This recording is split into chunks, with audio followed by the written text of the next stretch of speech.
Testosterone ஒரு மெயிலோட பாடியில் production ஆகிற ஹார்மோன்லேயே ரொம்ப முக்கியமான ஹார்மோன் இது. இந்த ஹார்மோனோட ப்ரொடக்ஷன் மெயிலோட பாடியில் கம்மியானால் என்ன ஆகும்னு தெரியுமா? ஈஸ்ட்ரோஜன் உமன்ஸோட பாடியில் அதிக லெவலில் ப்ரொடக்ஷன் ஆகக்கூடிய ஹார்மோன் நம்ம மெயிலோட பாடியில் ப்ரொடக்ஷன் ஆக ஆரம்பிச்சிடும். அப்படி ஈஸ்ட்ரோஜன் ஹார்மோனோட ப்ரொடக்ஷன் மெயிலோட பாடியில் அதிகமானால் belly fat and chest fat இந்த மாதிரி ஏரியாஸில் ஃபேட்டோட ப்ரொடக்ஷன் அதிகமாயிரும். நம்மளோட பெல்லி ஏரியாஸ்லாம் இருக்குது இல்லைங்களா, சைடு அங்கெல்லாம் ஃபேட்டோட ப்ரொடக்ஷன் அதிகமாயிரும். அப்புறம் நம்மளோட செஸ்ட்லேயுமே கூட நிறைய ஃபேட் சேர ஆரம்பிச்சிடும். அப்படி நம்மளோட செஸ்ட்டில் நிறைய ஃபேட் சேர்ந்தால் கைனோகோமாஸ்டியான்னு சொல்லுவாங்க. இன்னும் புரியும்படியாக சொல்லணும்னா மேன் பூப்ஸ்ன்னு சொல்லுவாங்க. இப்போ உங்களுக்கு புரிஞ்சிருக்கும்னு நான் நினைக்கிறேன். ஈஸ்ட்ரோஜன் ஹார்மோனோட முக்கிய பங்கே நம்ம உடம்புல அதிக லெவலில் ஃபேட்டை ப்ரொடியூஸ் பண்ணணுன்றது தான். அடுத்து லாஸ் ஆஃப் மார்னிங் எரெக்ஷன். பொதுவாக ஒரு நல்ல ஹெல்த்தியான பாடியும் சரி, ஒரு நல்ல டெஸ்டோஸ்டிரான் மெயின்டைன் ஆகிற பாடியும் சரி, என்னென்னா மார்னிங் நம்ம எழுந்ததுக்கப்புறம் நம்மளோட ப்ரைவேட் பார்ட் நல்ல விரைப்புத்தன்மையாக இருக்கும். நம்ம தூங்கி எழுந்ததுக்கப்புறம் அப்படி நம்ம மார்னிங் தூங்கி எழுந்ததுக்கப்புறம் நம்மளோட விரைப்புத்தன்மை கம்மியாக இருந்துச்சுன்னா அங்கேயே நீங்கள் கொஞ்சம் அலர்ட் ஆகிடணும். உங்களோட டெஸ்டோஸ்டிரான் ப்ரொடக்ஷனில் ஏதோ ஒரு பிரச்சனை இருக்குதுன்னு சொல்லி. Low libido and poor sexual performance. அதாவது ஈஸ்ட்ரோஜன் நம்மளோட செக்ஸுவல் ஹார்மோனான டெஸ்டோஸ்டிரானை அப்படியே அடக்கிடும். அப்படி நடந்துட்டால் நமக்கு இந்த செக்ஷுவல் டிசைர்ஸே வராமல் போயிடும். ஆப்போசிட் ஜெண்டர் மேலே அந்தளவுக்கு ஒரு ஈர்ப்பே நம்மக்கிட்ட இருக்காது. அதாவது முற்றிலும் இந்த ஆண்மை குறைவுன்னு சொல்லுவாங்க பார்த்தீங்களா, அதோட ஸ்டேஜ் தான் இது. Muscle loss and poor strength. நம்மளோட மசில் டிஷ்யூஸ் எல்லாமே வீக் ஆயிரும்.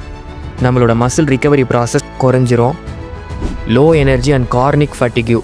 இது இருந்தால் நம்மளால் எந்த ஒரு வேலையுமே ஒழுங்காக செய்ய முடியாது. நாள் முழுக்க டயர்டாக தான் இருப்போம். அடுத்து மூட் ஸ்விங்ஸ், இரிட்டேட்டபிலிட்டி. ஈஸியராகவே உங்களுக்கு கோபம் வந்துடுங்க. தொட்டதுக்கெலாம் கோவப்பட்டுக்கிட்டே இருப்பீங்க. Emotionally instability. முடிவை உங்களால் ஒழுங்காக எடுக்க முடியாது. எதுக்கேற்றாலுமே எமோஷன் ஆயிடுவீங்க. Anxiety without reason. காரணமே இல்லாமல் ஆங்ஸியஸாக இருப்பீங்க. Sudden mood change. உங்கள் மூடு ஸ்டெபிளாகவே இருக்காது, அப்பப்போ மாறிக்கிட்டே இருக்கும். Hair problems. அப்புறம் நம்மளோட பியர்ட் க்ரோத் எல்லாமே ஸ்லோ ஆயிரும். அந்தளவுக்கு ஃபாஸ்டராக நம்மளோட பியர்ட் க்ரோத் இருக்காது. அங்கே இங்கேன்னு பேட்சி பியர்ட்ஸ் எல்லாமே இருக்கும். ரெடியூசஸ் பாடி ஹேர். நம்மளோட உடம்புல இருக்க முடி படிப்படியாக கம்மியாக ஆரம்பிச்சிடும். பார்த்தீங்களாங்க, இவ்வளோ பிரச்சனை இருக்குங்க. டெஸ்டோஸ்டிரான் மட்டும் நம்ம உடம்புல கம்மியாக ஆரம்பிச்சிட்டா இத்தனை கான்சிக்வன்சஸையும் நம்ம ஃபேஸ் பண்ணுவோம். இது வராமல் நம்ம தடுத்தே ஆகணும். இப்போ சொன்ன சிம்டம்ஸில் ஏதாச்சும் ஒரு சிம்டம் உங்களுக்கு இருந்தாலும் அதை அடியோடு எப்படி தவிர்க்கிறதுன்னு தான் நம்ம இந்த வீடியோவில் பார்க்க போகிறோம். ஒரு விஷயத்தை நம்ம சரி பண்ணணும்னா அதோட ரூட் காஸ் என்னன்றது நமக்கு தெரியணும். எதனால் டெஸ்டோஸ்டிரான் முதல்ல குறையுதுன்னு சொல்லி பார்த்துருவோம். எதையாச்சும் நினச்சி வருத்தப்பட்டுக்கிட்டே இருக்கிறது, தேவையில்லாத விஷயங்களை நம்ம மண்டைக்குள்ளே போட்டு ஸ்ட்ரெஸ் ஆகுறது, எக்ஸஸாக ஃபோன் யூஸ் பண்ணுறது, எனி டைம் ஃபோன் யூஸ் பண்ணிக்கிட்டே இருக்கிறது, டோபமைனை அப்யூஸ் பண்ணுறது, சரியாக தூங்காமல் இருக்கிறது, கண்ட நேரத்துக்கு தூங்கி கண்ட நேரத்துக்கு எழுந்துக்கிறது, இந்த மாதிரி இருந்தாலும் அது ஒரு பிரச்சனையாக முடியும். Junk food, processed oil, sugar, இந்த மாதிரி விஷயங்கள் டெஸ்டோஸ்டிரானை அடிக்குது. ஸ்ட்ரென்த் ட்ரைனிங் பண்ணாமல் இருக்கிறது, ஒரு எக்ஸசைஸ் பண்ணாமல் இருக்கிறது, லோ ப்ரோட்டீன் இன்டேக். காலையில் தோசை, மதியம் கொஞ்சம் சாதம், நைட்டு திரும்பி தோசை, காலையில் இட்லி, அந்த மாதிரி ப்ரோட்டீன் இன்டேக்கே இல்லாமல் இருந்தால் அதுவும் பாதிப்புக்கு உள்ளாக்கும். Vitamin D deficiency, zinc deficiency, இது எதுவுமே இல்லாமல் இருக்கிறது. Sedentary lifestyle. அதாவது எந்நேரமும் உட்காந்துக்கிட்டே இருக்கிறது. இந்த ஐடி கம்பெனி பர்சன்ஸ்லாம் தெரியும் இல்லைங்களா, உட்காந்துட்டே இருப்பாங்க, உட்காந்துக்கிட்டே வேலை செய்வாங்க. அவங்க மிஞ்சி போனால் இந்த இன்டர்வல் பிரேக்குக்கும் லஞ்சுக்கும் தான் எழுதுப்பாங்களே ஒழிய அப்படியே உட்காந்துக்கிட்டே தான் இருப்பாங்க அவங்க. ஸோ அந்த மாதிரி நம்ம நடந்துக்கிட்டாலும் டெஸ்டோஸ்டிரான் அடி வாங்குது. அதை விட இன்னும் ஒரு முக்கியமான விஷயங்க, இதை நீங்கள் ட்ரீட் பண்ணாமல் விட்டீங்கன்னா நாளடைவில் நீங்கள் மோசமான கான்சிக்வன்சஸ் எல்லாம் சந்திக்கிறதுக்கான வாய்ப்புகள் நிறைய இருக்குது. நான் இதை உங்களை பயமுறுத்துறதுக்காக சொல்லலை, உங்கள் கண்ணை திறக்கிறதுக்காக சொல்கிறேன். இப்போவே முழிச்சிக்கிட்டு டெஸ்டோஸ்டிரான் ஃப்ரெண்ட்லியான விஷயங்களை நீங்கள் பண்ணிங்கன்னா இந்த மாதிரி விஷயங்கள்லேருந்து நம்மளால் தப்பிக்க முடியும். என்னென்ன கான்சிக்வன்சஸை நம்ம ஃபேஸ் பண்ணுவோன்னு சொல்லி பார்த்தீங்கன்னா, ஆஸ்டோபோரோசிஸ். நம்மளோட எலும்புகள் சீக்கிரமாகவே தேய்மானமாயிரும். 60 வயசில் ஆக வேண்டிய விஷயம்லாம் நமக்கு 35-40 வயசுலேயும் நடக்க ஆரம்பிச்சிடும். டைப் 2 டயபெட்டிஸ், சுகர் வர்றதுக்கான வாய்ப்புகள் 90% வரைக்கும் உயருது. ஹார்ட் டிசீஸ், ஹார்ட் அட்டாக் வர்றதுக்கான வாய்ப்புகள் நிறைய இருக்குது. க்ரானிக் டிப்ரெஷன்ன்றது நமக்கு வாழ்க்கையில் ஒரு ஹேபிட்டாகவே மாறிடும். தொட்டதுக்கெலாம் நம்ம டிப்ரெஸ்ட் ஆகிடுவோம். அதிலிருந்து அவ்வளோ சீக்கிரத்தில் நம்மளால் வெளியே வரவே முடியாது. இந்த மாதிரி நிறைய விஷயங்கள் இருக்குங்க. இந்த வீடியோவில் எப்படி டெஸ்டோஸ்டிரான் ப்ரொடக்ஷனை நேச்சுரலி இன்க்ரீசஸ் பண்ணுறதுன்னு தான் நம்ம பார்க்க போகிறோம். இந்த மாதிரி ட்ராப்பில் எதுலையுமே மாட்டிக்காமல் ஹெல்த்தியாக நம்மளோட லைஃப்பை எப்படிலாம் லீட் பண்ணலாம்னு சொல்லி தான் பார்க்க போகிறோம். இது ரொம்பவே ஒரு முக்கியமான விஷயம். இந்த வீடியோவில் சொல்லக்கூடிய விஷயங்களை பார்க்குறது மட்டும் இல்லாமல் உங்களோட டெய்லி லைஃப்பில் இந்த விஷயங்களை ஃபாலோ பண்ணுங்கள். Number 1, high intensity workouts. டெஸ்டோஸ்டிரானை பூஸ்ட் பண்ணணும்னா எக்ஸசைஸ் தான் அதுக்கு பெரிய லெவலில் ஹெல்ப் பண்ணிக்கிட்டு இருக்கு. நம்ம எக்ஸசைஸ் பண்ணால் மட்டுமே தான் நம்மளோட டெஸ்டோஸ்டிரான் நல்ல லெவலில் பூஸ்டப் ஆகும். அதுலேயும் குறிப்பாக நம்ம என்ன மாதிரியான எக்ஸசைஸ் பண்ணணும்னு சொல்லி பார்த்தீங்கன்னா squats, dead lift, bench press, over head shoulder press, pullups, pushups, இந்த மாதிரியான ஹை இன்டென்சிட்டி உள்ள ஒர்க் அவுட்ஸை நம்ம பண்ணும்போது நம்மளோட டெஸ்டோஸ்டிரான் ப்ரொடக்ஷன் நல்ல லெவலில் பூஸ்டப் ஆகுது. தென் நீங்கள் யோகா பண்ணலாம், ஸ்விம்மிங் பண்ணலாம், ஜாகிங் பண்ணலாம். இந்த மாதிரியான ஆக்டிவிட்டீஸ் நீங்கள் பண்ணாலும் கூட உங்களோட டெஸ்டோஸ்டிரான் ப்ரொடக்ஷன் நல்ல லெவலில் பூஸ்டப் ஆகுது. நீங்கள் எல்லாத்தையுமே கன்சிஸ்டண்ட்டாக பண்ணணும். நான் 2 நாள் பண்ணிட்டேன்பா, எனக்கு இன்னும் எந்த ஒரு ரிசல்ட்டுமே தெரியல. நான் 1 வாரம் பண்ணிட்டேன்பா, எனக்கு இன்னும் எந்த ஒரு ரிசல்ட்டுமே தெரியலன்னு சொல்லிலாம் நீங்கள் யோசிக்கக்கூடாது. ஒரு விஷயம்னு நீங்கள் எடுத்துட்டிங்கன்னா அதை கன்சிஸ்டண்ட்டாக பண்ணணும். ஸோ இந்த மாதிரி ஒர்க் அவுட்ஸை நீங்கள் கன்சிஸ்டண்ட்டாக பண்ணிக்கிட்டு வந்தாலே நாளடைவில் உங்களோட டெஸ்டோஸ்டிரான் ப்ரொடக்ஷன் வேறு லெவலில் பூஸ்டப் ஆகும். So first thing, exercise is the base for testosterone production. Number 2, testosterone friendly diet. இப்போ உள்ள ஃபுட்லலாம் பார்த்தீங்கன்னா போதுமான சத்தை இருக்கிறது கிடையாது. நியூட்ரிஷன் டெஃபிஷியன்சி எல்லா ஃபுட்லேயுமே இருக்குது.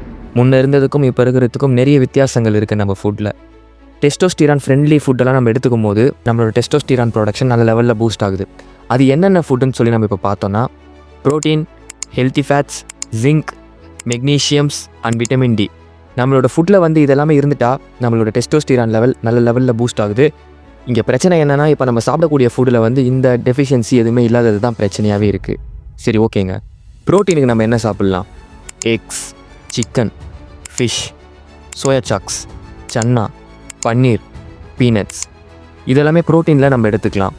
ஹெல்த்தி ஃபேட்ஸில் நம்ம என்னென்ன ஃபுட்டு சாப்பிட்லாம்? Ghee, butter, walnut, almonds, cashew, pumpkin seeds, இதெல்லாமே நம்ம சாப்பிட்லாம். ஜிங்கில் நம்ம என்னென்ன எடுத்துக்கலாம்? ஓட்ஸ், மில்க், ட்ரை ஃபிக்ஸ், கீரை வகைகள், லென்டில்ஸ், இதெல்லாமே நம்ம எடுத்துக்கலாம். மெக்னீஷியம்ஸை பொறுத்த வரைக்கும் banana, dark chocolate, chia seeds, sunflower seeds, pumpkin seeds. Vitamin டியை பொறுத்த வரைக்கும் மார்னிங் 6லேருந்து 8 வரைக்கும் இருக்கக்கூடிய வெயிலில் நம்ம நின்னாலே நமக்கு விட்டமின் டி நல்லாவே கிடச்சிரும். ஸோ இதுக்காக நம்ம எந்த ஒரு ஃபுட்டுமே சாப்பிட வேண்டிய அவசியம் கிடையாது. மார்னிங் எழுந்து சூரியன் பக்கம் நின்னாலே நமக்கு ஃப்ரெஷ்ஷாக விட்டமின் டி கிடைக்குது. இதை விட நம்மளுக்கு வேறு என்னங்க வேணும்? ஸோ அதனால் மார்னிங் எழுந்து கொஞ்சம் வெயிலில் நின்று விட்டமின் டி அப்சர்வேஷனை எடுத்துக்கோங்க. தென் அது மட்டும் இல்லாமல் ரொம்ப ரொம்ப முக்கியமான விஷயம் என்னென்னா ஆல்கஹால் அண்ட் சிகரெட், இதை நம்ம தொடவே கூடாது. இந்த பழக்கம் உங்களுக்கு இருந்தால் இதை இப்போவே விட்டுருங்க. ஏன்னா இது டெஸ்டோஸ்டிரானுக்கு மிகப்பெரிய எதிரியாக இருக்குது. So say no to alcohol, say no to cigarettes, இது எதுவுமே நம்மளுக்கு வேண்டாம். Number 3, deep recovery and sleep. 7லேருந்து 8 மணி நேரம் தூக்கன்றது நம்ம உடம்புக்கு ரொம்பவே ஒரு முக்கியமான விஷயங்க. அதுலேயும் குறிப்பாக டெஸ்டோஸ்டிரானை பூஸ்ட் பண்ணுறதுக்கு ரொம்ப ரொம்ப முக்கியமான ஒரு விஷயம். டெஸ்டோஸ்டிரான் நம்ம தூங்கும் போது தான் அதிக லெவலில் உற்பத்தி ஆகுது. Poor sleep is equal to lower T லெவல்ஸ்ன்னு சொல்லி டாக்டர்ஸ் எல்லாமே அசியூம் பண்ணுவாங்க. ஸோ தூக்கன்றது ஒரு முக்கியமான விஷயமா இருக்குது டெஸ்டோஸ்டிரானை ப்ரொடக்ஷன் பண்ணுறதுக்கு. அது மட்டும் இல்லாமல் ஸ்ட்ரெஸ்ஸை நம்ம ரெடியூஸ் பண்ணியே ஆகணும். யார் ஒருத்தர் எல்லாத்துக்குமே ஒரி பண்ணுறாங்களோ, தேவையில்லாத விஷயத்துக்குலாம் ஸ்ட்ரெஸ் பண்ணிக்கிறாங்களோ, அவங்களுக்கு டெஸ்டோஸ்டிரான் ப்ரொடக்ஷன் ரொம்பவே கம்மியாக தான் இருக்கும். ஸோ ஸ்ட்ரெஸ்ஸை நம்ம கம்மி பண்ணுறது ரொம்ப ரொம்ப ஒரு முக்கியமான விஷயமா இங்கே இருக்குது. மெடிடேஷன் ப்ராக்டிஸ் பண்ணுங்கள், ப்ரீத்திங் டெக்னிக்ஸ் ப்ராக்டிஸ் பண்ணுங்கள், தேவையில்லாத விஷயத்த அதிகமாக யோசிக்காதீங்க, ஓவர் திங்க் பண்ணாதீங்க, ரிலாக்ஸாக இருக்கிறதுக்கான முயற்சி பண்ணுங்கள். ஃபிசிக்கல் ஸ்ட்ரென்த்தை நம்ம எந்த அளவுக்கு நல்லா வச்சுக்கிறோமோ அதை விட மென்டல் ஸ்ட்ரென்த்தை நம்ம இன்னமும் நல்லா வச்சுக்கணும். மென்டல் ஸ்ட்ரென்த் தான் நம்மளோட பேஸே. அதனால் நல்ல ஒரு தூக்கமும், ஸ்ட்ரெஸ் இல்லாத ஒரு வாழ்க்கையும், ஓவர் திங்கிங் பண்ணாத ஒரு மனமும் டெஸ்டோஸ்டிரான் ப்ரொடக்ஷனுக்கு பெரிய லெவலில் ஹெல்ப்ஃபுல்லாக இருக்குங்க. Number 4, reduce masturbation. நம்ம 7 நாளைக்கு மாஸ்டர்பேட் பண்ணாமல் இருந்தோன்னா நம்மளோட டெஸ்டோஸ்டிரான் ப்ரொடக்ஷன் 20% வரைக்கும் இமீடியட்டாக இன்க்ரீஸ் ஆயிரும். இது உங்களில் எத்தனை பேருக்குங்க தெரியும்? மாஸ்டர்பேட் பண்ணாததுனால நிறைய பெனிஃபிட் இருக்குங்க. அது என்னன்னு சொல்லி பார்த்தீங்கன்னா, முதல் விஷயம், நம்மளோட டெஸ்டோஸ்டிரானுக்கு அது நல்லாவே ஹெல்ப்ஃபுல்லாக இருக்குது.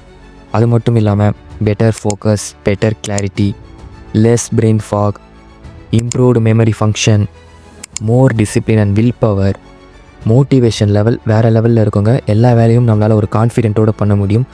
அதனால் நம்ம ஒர்க்காக இருக்கட்டும், ஸ்டடீஸாக இருக்கட்டும், நம்மளோட கோல்ஸை நோக்கி நம்ம போகிறதா இருக்கட்டும், அதுக்கு மாஸ்டர்பேட் நம்ம அவ்வளோ பண்ணாமல் இருந்தோன்னா ஒரு பவர் நம்மளுக்கு பில்ட் ஆகி அந்த பவர் நம்ம கனவுகளை நம்ம அடையிறதுக்கு நம்மளுக்கு சப்போர்ட் பண்ணுங்க. அதனால் இது ரொம்பவே ஒரு முக்கியமான விஷயம். மாஸ்டர்பேட் எந்த அளவுக்கு நீங்கள் கம்மி பண்ணுறீங்களோ அந்த அளவுக்கு உங்களோட மெமரி அண்ட் டெஸ்டோஸ்டிரான் எல்லாத்துக்குமே அவ்வளோ நல்லதுங்க. ஃபஸ்ட்டு நம்ம சொன்ன விஷயம் எக்ஸசைஸாக இருக்கட்டும், அடுத்து டயட்டாக இருக்கட்டும், அடுத்து ஸ்லீப்பு அஸ்வகந்தாவாக இருக்கட்டும். இந்த விஷயம் ரொம்ப ரொம்ப ஒரு முக்கியமான விஷயம். இந்த எல்லாத்தையுமே ஒன்று சேர்த்து ஒரு மிகப்பெரிய பலமாக்குறதுக்கு இந்த ஒரு விஷயம் வந்து உங்களுக்கு ரொம்பவே ஹெல்ப்ஃபுல்லாக இருக்கும். எவ்வளோக்கு எவ்வளோ மாஸ்டர்பேட் பண்ணுறதை கம்மி பண்ண முடியுமோ அவ்வளோக்கு அவ்வளோ கம்மி பண்ணிடுங்க. உங்களுக்கு ரொம்பவே ஹெல்ப்ஃபுல்லாக இருக்கும். இதே மாதிரி இன்ட்ரெஸ்டிங்கான வீடியோஸ் பார்க்குறதுக்கு நம்மளோட ரூல் மைண்ட் செட் சேனலை சப்ஸ்கிரைப் பண்ணிக்கோங்க. பக்கத்தில் உள்ள பெல் ஐக்கானை கிளிக் பண்ணிக்கோங்க. உங்கள் ஃப்ரெண்ட்ஸ் அண்ட் ஃபேமிலிக்கு இந்த வீடியோ ஷேர் பண்ணுங்கள். பாசிட்டிவாக இருங்க, நல்லதே நடக்கும். அடுத்த வீடியோவில் பார்க்கலாம். தேங்க்யூ.